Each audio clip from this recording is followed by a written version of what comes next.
जनसुराज वाले प्रशांत किशोर ने 5 ऐसे मास्टर स्ट्रोक खेल दिए हैं जिससे उनकी विपक्षी खेमे में हड़कंप मच गया है। सबने कहना शुरू कर दिया है कि अब तो बाकी लोगों का खेल खत्म, अब तो प्रशांत की ही चलेगी।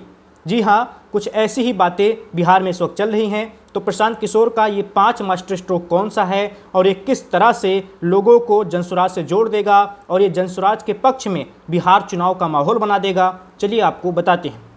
बता दें कि प्रशांत किशोर पहले तो 2 सालों तक बिहार में जनसुराज नाम से पदयात्रा करते हैं। इसके बाद 2 अक्टूबर 2024 को अपनी राजनीतिक पार्टी भी इसी नाम से लॉन्च करते हैं, जनसुराज पार्टी। इसके बाद वो लगातार बिहार में लोगों के बीच जा रहे हैं, अलग अलग तरह के वादे कर रहे हैं, घोषणाएं कर रहे हैं, तीखे प्रहार कर रहे हैं विरोधियों पर। और इन्हीं के बीच में उन्होंने 5 ऐसे दांव खेले हैं, 5 ऐसे मास्टर स्ट्रोक खेले हैं जो विरोधियों पर बहुत ज़्यादा भारी पड़ सकते हैं। तो ये मास्टर स्ट्रोक कौन से हैं? पहला मास्टर स्ट्रोक है उनका नेताओं पर सीधा हमला। नेताओं को सीधा टारगेट कर रहे हैं वो, कोई भी हो, किसी भी पार्टी का हो। जैसे राजद में वो लालू परिवार को सीधा टारगेट कर रहे हैं, सीधा तेजस्वी यादव पर सवाल उठाते हैं कि वो बहुत कम पढ़े लिखे हैं, 9वीं फेल हैं, उनके पास समझ नहीं है। वो सामाजिक न्याय की बात करते हैं, समाजवाद की बात करते हैं, लेकिन उनको इनकी परिभाषा भी नहीं पता होगी। इन शब्दों के बारे में अगर उनको बोलने के लिए कह दिया जाए तो 2 मिनट भी नहीं बोल पाएंगे। तो ऐसा वो सीधा टारगेट कर रहे हैं राजद वाले तेजस्वी यादव को, लालू परिवार पर। इसके बाद फिर वो हमला कर रहे हैं जेडीयू पर। जेडीयू में अशोक चौधरी पर वो काफ़ी ज़्यादा निशाना साध चुके हैं, काफ़ी ज़्यादा हमलावर हैं। इसके बाद वो बीजेपी में मंगल पांडे को बहुत ज़्यादा निशाना साध रहे हैं, दिलीप जायसवाल पर निशाना साध रहे हैं। तो सीधे तौर पर प्रशांत किशोर नेताओं को चुन रहे हैं और उन पर कड़े प्रहार कर रहे हैं और ऐसे हमले कर रहे हैं, ऐसी ऐसी बातें कह रहे हैं कि उनके जो विरोधी हैं, यानी जिनके बारे में बातें कही जा रही हैं, वो अपना बचाव भी नहीं कर पा रहे। प्रशांत किशोर बहुत ज़्यादा आत्मविश्वास से आरोप लगा रहे हैं और वो ऐसे आरोप लगा रहे हैं कि विपक्षियों के पास इन आरोपों का ना तो कोई जवाब है और जवाब दे भी रहे हैं, बहुत गोल मोल जवाब दे रहे हैं। और प्रशांत किशोर के इन आरोपों से, उनके आरोप लगाने वाले आत्मविश्वास से ये झलक रहा है कि उनके पास कुछ न कुछ इन नेताओं के खिलाफ सबूत तो इकट्ठा है ही। इसी के आधार पर वो इतना ज़्यादा आरोप लगा रहे हैं, क्योंकि अगर बिना आधार के भी बुनियाद आरोप लगाएंगे तो राजनीति में मानहानि का भी केस हो सकता है। बाद में बहुत लोगों को माफ़ी मांगनी पड़ी है। लेकिन प्रशांत किशोर के रवैये से ऐसा लग रहा है जैसे उनके पास कोई ना कोई जानकारी है और उसी जानकारी के आधार पर वो नेताओं पर सीधे हमले कर रहे हैं, सीधा टारगेट कर रहे हैं, किसी को नहीं छोड़ रहे। सम्राट चौधरी तक को भी नहीं छोड़ रहे, उनको 7वीं फेल तक बता दिया। और जैसे अभी मंगल पांडे पर हालिया में उन्होंने बड़ा हमला बोला। उन्होंने कहा कि मंगल पांडे ने दिलीप जायसवाल से पैसा लेकर फ्लैट खरीदा है, घूस लेकर फ्लैट खरीदा है। तो ऐसे आरोप लगा रहे हैं वो, और वो ऐसे कह रहे हैं कि मेरे पास इन चीज़ों की पुख्ता जानकारी है, पुख्ता सबूत भी हैं। इसके अलावा जो दूसरा उनका मास्टर स्ट्रोक है, वो मास्टर स्ट्रोक है पलायन का मुद्दा। प्रशांत किशोर सीधे तौर पर बिहार के उन युवाओं और युवाओं के परिवारों को सीधे संबोधित कर रहे हैं कि देखो, आपके परिवार के बच्चे 10-12 हज़ार की नौकरी के लिए सूरत जा रहे हैं, बॉम्बे जा रहे हैं, वहाँ पे वो 12-12 घंटे काम करते हैं और उससे 12,000-15,000 कमाते हैं जो घर पर भेजते हैं। ये पलायन का मुद्दा बिहार में बहुत बड़ा है। अगर पलायन रुक जाए और बिहार में ही उनके लिए रोजगार उपलब्ध हो जाए, 12-15-20 हज़ार की नौकरी बिहार में ही मिल जाए, तो दूसरे प्रदेश क्यों जाएं? जैसे जो मुंबई में जाते हैं उनको मराठी भाषी लोगों से कितनी ज़्यादा दिक्कतों का सामना करना पड़ता है। राज ठाकरे की एमएनएस की पार्टी के लोग बहुत बिहारियों को या उत्तर भाषी लोगों को मारते पीटते हैं कि क्यों वो लोग हिंदी बोल रहे हैं, मराठी क्यों नहीं बोलते। ऐसी ही समस्याएं गुजरात में भी, इस तरह की भाषा को लेकर समस्याएं नहीं है, लेकिन तमाम और समस्याएं भी गुजरात में होती हैं। छोटे बंद कमरे होते हैं जिसमें 12-15 लोग रहते हैं, किसी तरह उनका गुजर बसर होता है। तो एक मानवीय गरिमा जो होती है, वो गरिमापूर्ण जीवन ये लोग जी नहीं रहे हैं, जो बिहार के युवा हैं, जो बाहर जाके काम कर रहे हैं। और प्रशांत किशोर बिहार के युवाओं को संबोधित करते हुए कह रहे हैं कि अगर आपको आपके ही राज्य में, आपके ही ज़िले में काम मिल जाए तो आपको बाहर जाने की ज़रूरत ही नहीं रहेगी। तो दूसरा मास्टर स्ट्रोक उनका ये है। तीसरा मास्टर स्ट्रोक है उनका परिवार लाभ कार्ड। ये भी हाल ही में जारी हुआ है। ये एक एटीएम कार्ड जैसा होता है, वो लोगों के बीच में कार्ड बांट रहे हैं और इस कार्ड को नाम दिया है परिवार लाभ कार्ड। वो बता रहे हैं कि अगर जनसुराज पार्टी की सरकार आ गई तो हर परिवार की 20,000 रुपये की बचत होगी बिहार में।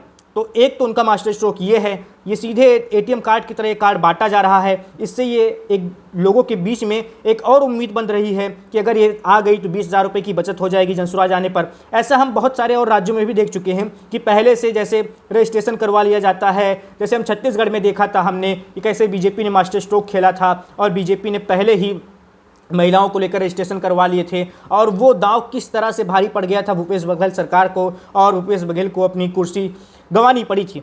तो सीधा तौर पे मास्टर स्ट्रोक ही कहा जाएगा प्रशांत किशोर का। इसके अलावा उन्होंने 2000 पेंशन की बात कही है, ये भी बड़ी बात है। बिहार इकलौता ऐसा राज्य था देश का जहां पर सिर्फ 300 रुपये बुजुर्गों और विधवाओं को पेंशन मिलती थी, मात्र 300 रुपये महीने। प्रशांत किशोर बाद में हालांकि बढ़ाया है नीतीश कुमार सरकार ने, 1000 तक उसको ले गए हैं, लेकिन प्रशांत किशोर सीधे तौर पे कह रहे हैं कि हम 2000 देंगे बुजुर्गों को, विधवाओं को, दिव्यांग लोगों को 2000 रुपये प्रति माह पेंशन दी जाएगी। तो ये भी बड़ा मास्टर स्ट्रोक कहा जाएगा, ये भी बड़ा एक तरीके से चुनावी वादा कहा जाएगा, और ये बहुत लोगों को अपनी ओर आकर्षित कर सकता है। उसके बाद चौथा मास्टर स्ट्रोक है शराबबंदी का। शराबबंदी का मामला बिहार में बहुत ज़्यादा बड़ा मामला है। हम आए दिन खबर सुनते रहते हैं कि कच्ची शराब पी ली, जहरीली शराब पी ली, 5 लोगों की मौत हो गई, 10 लोगों की मौत हो गई। तो शराब एक मुद्दा है। शराबबंदी बिहार में लागू है, लेकिन वो पूर्ण रूप से लागू नहीं है। शराब अभी भी मिल रही है, पूरी तरह से मिल रही है, लेकिन सरकारी तौर पर सरकारी आदेशों के मुताबिक शराबबंदी हुई है राज्य में। तो प्रशांत किशोर कह रहे हैं कि ऐसी बंदी का फायदा ही क्या, जब शराब बन रही है, खुलेआम बिक रही है, हर किसी के पास उपलब्ध है शराब, और ऊपर से सरकारी बंदी भी है, तो इस तरह से सरकार को राजस्व का घाटा हो रहा है। यानी शराब बिक रही है, लेकिन उससे जो राजस्व मिलना चाहिए सरकार को नहीं मिल रहा, क्योंकि सरकार के तौर पर तो शराबबंदी हो चुकी है। ये जो फायदा मिल रहा है शराब बिकने का, ये सारा फायदा शराब माफियों को मिल रहा है। तो प्रशांत किशोर कह रहे हैं कि हम शराबबंदी ही हटा देंगे, और इससे सीधे तौर पर सरकार को राजस्व मिलेगा, और जो राजस्व मिलेगा वो हम शिक्षा और स्वास्थ्य पे खर्चा करेंगे। तो एक तरीके से इसको मास्टर स्ट्रोक कहा जाएगा। और पांचवा उनका मास्टर स्ट्रोक है, वो है उनका चुनाव निशान। यानी उन्होंने ऐसा चुनाव निशान चुना है, या कहें चुनाव निशान उन्होंने जो भी दिया होगा सिलेक्ट करके चुनाव आयोग को, जिसमें से चुनाव आयोग ने एक चुना होगा, वो चुनाव निशान उनका काफ़ी ज़्यादा प्रभावशाली है, और सांकेतिक तौर पर वो लोगों को बहुत ज़्यादा लोगों के बीच में अपील कर रहा है। ये चुनाव निशान है स्कूल बैग का। स्कूली बैग उनका चुनाव निशान है जन स्वराज पार्टी का, और ये स्कूली बैग का चुनाव निशान वो जोड़ दे रहे हैं शिक्षा से, कि जैसे वो कह रहे हैं कि स्कूली बैग से लोगों के बीच में चुनाव निशान दिखेगा तो उनको प्रशांत किशोर की वो सारी बातें याद आ जाएंगी, वो बयान याद आ जाएंगे कि जो उन्होंने शिक्षा को लेकर कहे हैं, कि किस तरह से बिहार में शिक्षा की बदहाली है, अगर जनस्वराज की सरकार आई तो किस शिक्षा पर कितना ज़्यादा काम होगा, कितना ज़्यादा युवाओं का भविष्य सुधरेगा, बच्चों का भविष्य सुधरेगा, उनका शिक्षा व्यवस्था में सुधार होगा। तो स्कूल बैग का चुनाव निशान उनका एक सांकेतिक तौर पर लोगों को जोड़ने का काम कर रहा है। जहां भी स्कूल बैग का चुनाव निशान दिखेगा वहां पर लोगों को प्रशांत किशोर और उनकी बातें याद आ जाएंगी। तो कुल मिलाकर 5 ऐसी बातें हैं जो पिछले महीनों में प्रशांत किशोर के द्वारा कही गई हैं। यह एक तरीके से उनके द्वारा दांव खेला गया है, और यह बहुत ही कामयाब है। यानी अभी तक जो जमीनी स्तर पर दिख रहा है, ये सारे दांव कामयाब नजर आ रहे हैं, लोगों के बीच में चर्चा का विषय है। हर एक दांव, जैसे नेताओं पर सीधा हमला, ये मजबूर कर रहा है उन नेताओं को जवाब देने के लिए जिन नेताओं पर हमला हो रहा है। वो आ रहे हैं मीडिया के सामने, सफाई दे रहे हैं कि नहीं नहीं प्रशांत किशोर तो गलत कह रहे हैं, उनके खिलाफ मैं केस करूंगा, ये तो ऐसी बेबुनियाद बातें कह रहे हैं, बिना आधार की बातें कह रहे हैं, ऐसा तो कुछ है ही नहीं। तो एक तरीके से वो बैकफुट पर ला दे रहे हैं अपने विपक्षियों को, सभी पार्टियों को। इसके अलावा पलायन का मुद्दा, इस मुद्दे पर कोई जवाब देते ही नहीं बन रहा। अब जेडीयू क्या जवाब दे, क्योंकि वो 15-20 सालों से सरकार में है। लालू परिवार क्या जवाब दे, क्योंकि वो भी 15 साल बिहार में सरकार चला चुकी है। पलायन का मुद्दा बहुत बड़ा है, तो इनके पास भी जवाब नहीं है। परिवार लाभ कार्ड और 2000 पेंशन, ये भी एक तरीके से एक अचूक हमला है या एक अचूक दांव है, इस पर भी किसी के पास काट नहीं है। अब जेडीयू के पास क्या काट हो सकती है, या तो सीधे तौर पर बढ़ा दे। अगर वो बात कहे कि हम अगली बार से 2000 देंगे, तो लोग पूछेंगे अभी आप सरकार में, अभी दे दीजिए। तो एक तरीके से ये भी एक बड़ा दांव है। शराबबंदी का मामला, नीतीश कुमार को सीधे तौर पर उन्होंने शराबबंदी की है। इस मामले पर तेजस्वी यादव भी खुलकर कुछ नहीं बोल पा रहे। क्या बोले, अगर वो शराबबंदी के खिलाफ बोलते हैं तो उनको महिला वोटर खोने का डर है, महिलाओं के खिलाफ गलत संदेश जाने का डर है।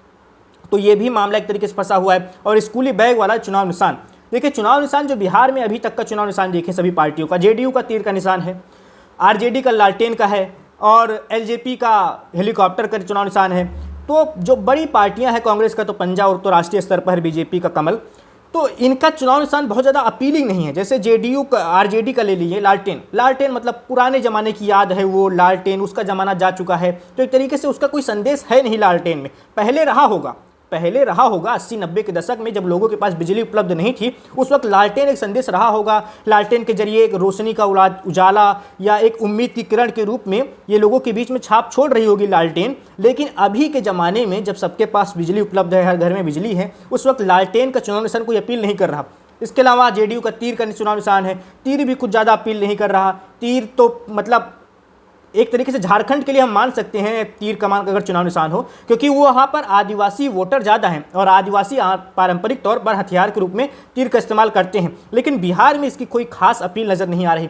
और जेडीयू बीजेपी तो राष्ट्रीय स्तर की पार्टी है, अरे कांग्रेस और बीजेपी तो राष्ट्रीय स्तर की पार्टी है, तो इसमें से स्कूल बैग वाला इनका चुनाव निशान भी सबसे ज़्यादा प्रभावशाली नजर आ रहा है। ये 5 तरह के इनके मास्टर स्ट्रोक हैं, देखना होगा कि चुनाव में इनका कोई फायदा मिल पाता है नहीं, लेकिन अभी प्रशांत किशोर के इन 5 मास्टर स्ट्रोक पर बिहार में खूब ज़्यादा चर्चा हो रही है।